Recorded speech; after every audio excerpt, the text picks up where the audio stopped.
15 minutes, but so I'm going to be speaking about evaluation of squint today, and it's of course a blanket, large topic in a short time. So I think what I'm going to try and do is just touch upon practical aspects of it, rather than spend a lot of time with the non-practical part. So essentially,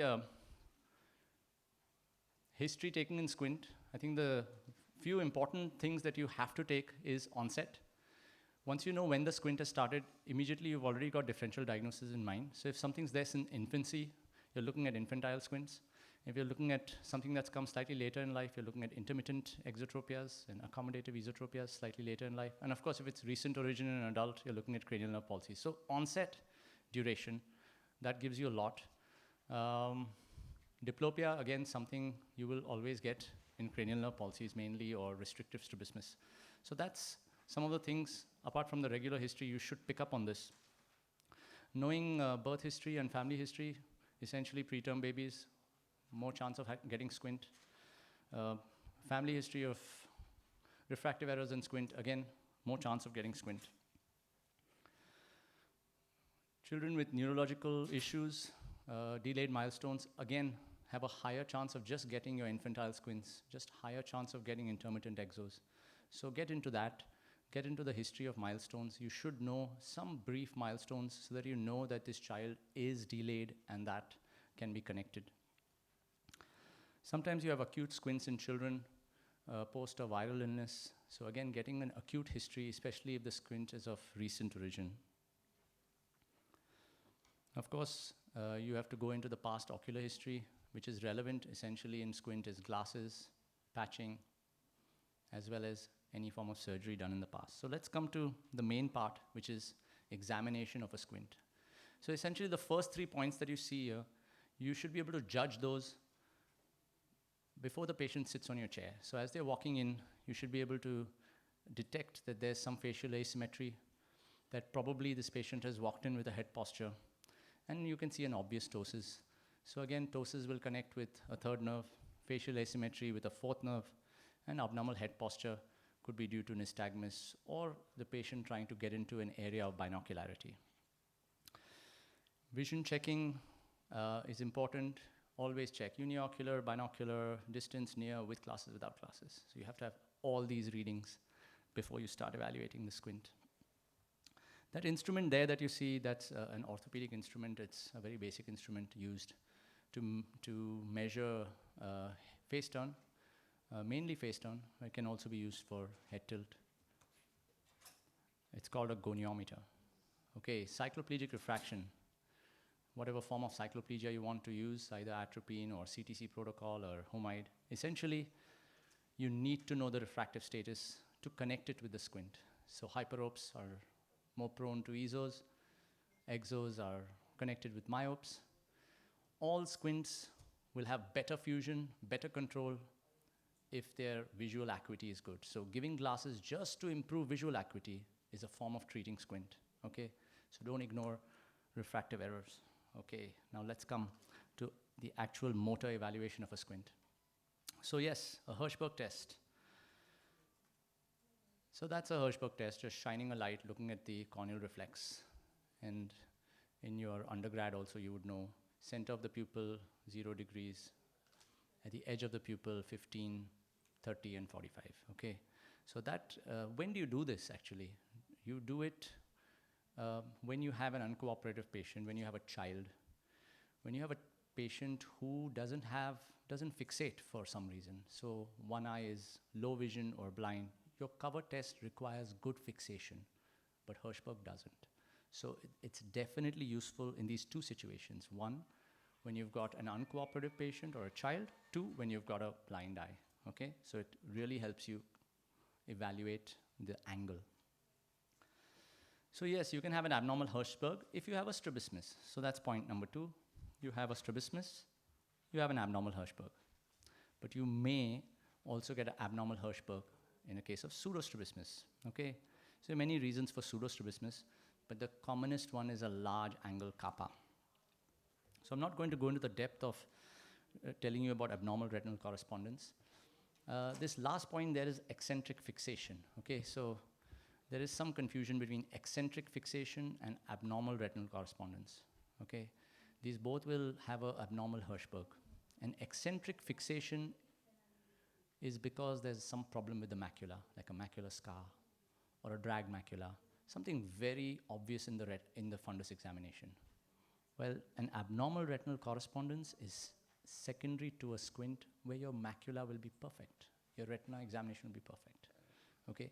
So both of these situations use an extra foveal site, but one has an abnormal fundus examination, one doesn't. A little bit about angle kappa. Angle kappa is the angle between the center of the pupil and the visual axis, okay? It's usually positive, which is why your corneal reflex is slightly nasal to the center of the pupil, which is normal. But sometimes it's significantly nasal to the center of the pupil, and that is a larger angle kappa and will give you an appearance of an exo.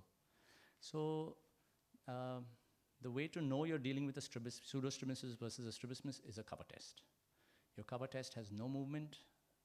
There's no true squint.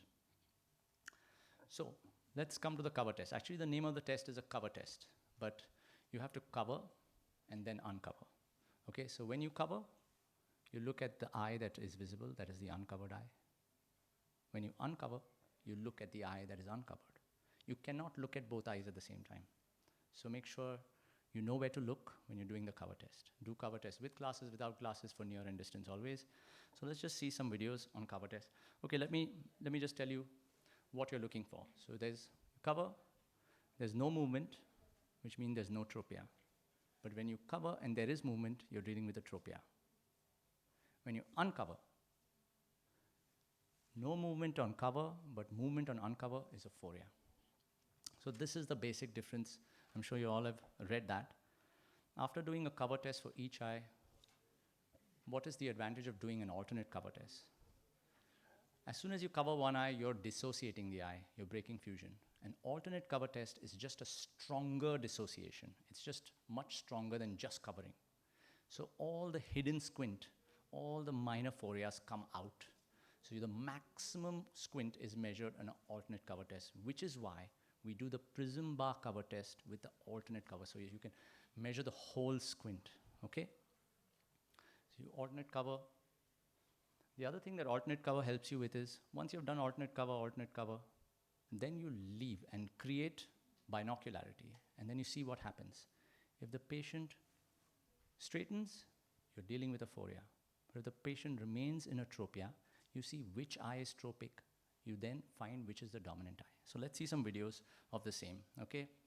So this is cover. Looks fairly straight. You cover one eye, no movement of the uncover. Now on uncover, you saw that shows this is a phoria.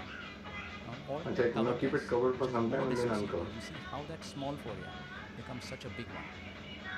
So that is Again, now that you're measuring a full or a total squint doing an alternate cover test. Okay? So let's see this next patient. This is an obvious exo, right? So you cover this eye, he comes in to take up fixation. You uncover, he goes back. What does this tell you? It tells you that the right eye is dominant and he prefers to squint the left eye. That's all it says. So you can say that this patient is a left exotropia. When I say the word left exotropia, I don't mean that his right eye doesn't squint. Right eye squints undercover.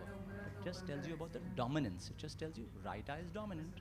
When I say the word diagnosis left exotropia, right eye is dominant. That's all I'm saying. Okay? All right. Just an example of an ESO. Okay, the left eye does look a little ESO. So you cover the right, left takes up fixation. Uncover, it goes back. Again, this is a patient with a right dominance. Left squint. Cover the squinting eye, there's no movement. All right? Look at the apple. Look at the apple now. Alternate cover test. She will keep alternating. Keep looking at the apple. Right? So this is just an example Very of good. Look at the apple. ESO. Look at the Similarly, okay?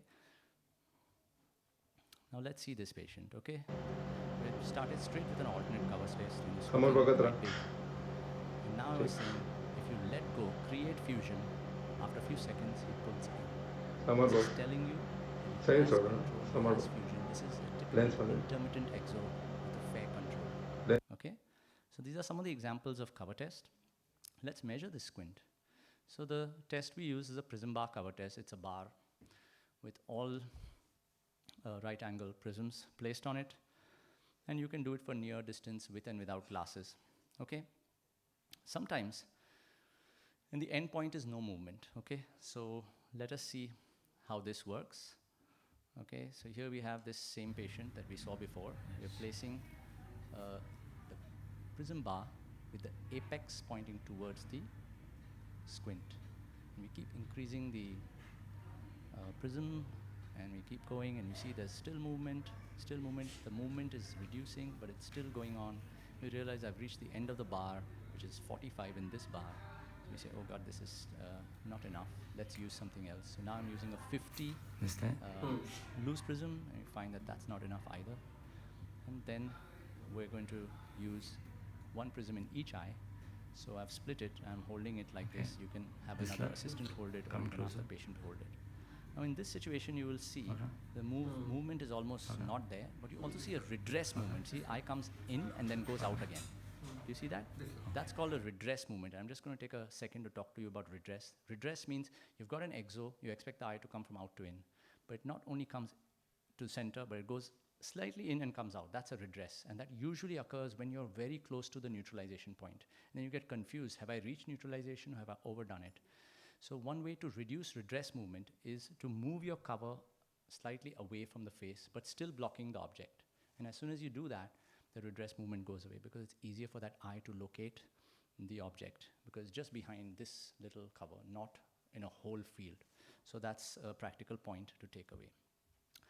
A Krimsky test is essentially a Hirschberg test with a prism, okay?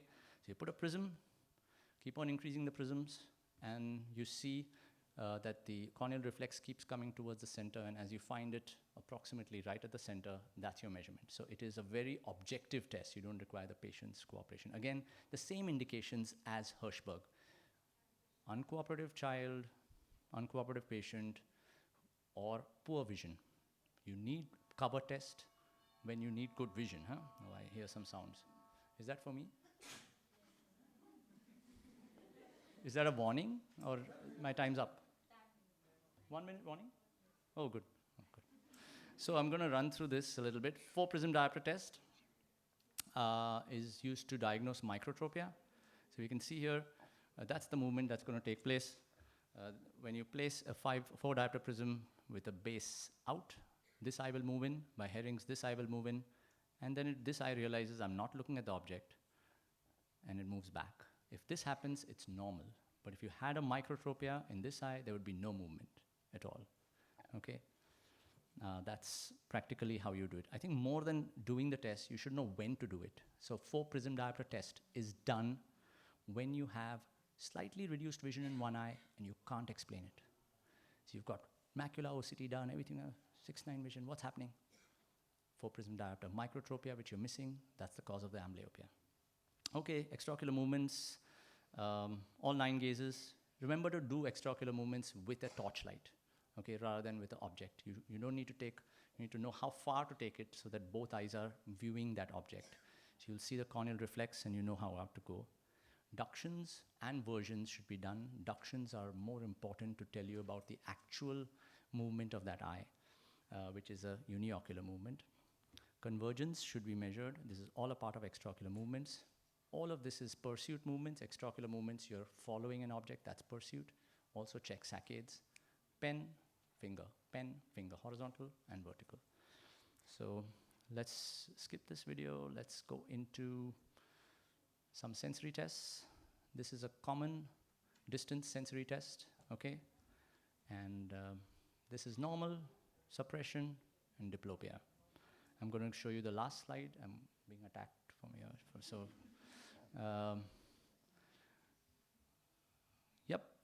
Maddox Rod test, okay? This is a test that is a subjective test to pick up phorias.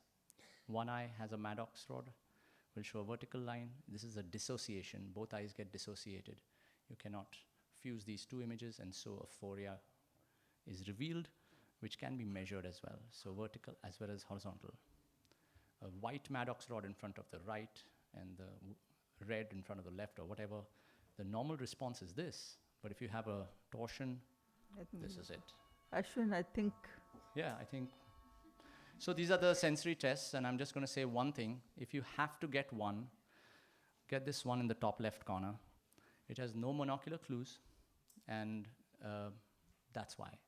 So that's probably the best one to have, okay, if you have to get one. Okay, thank you.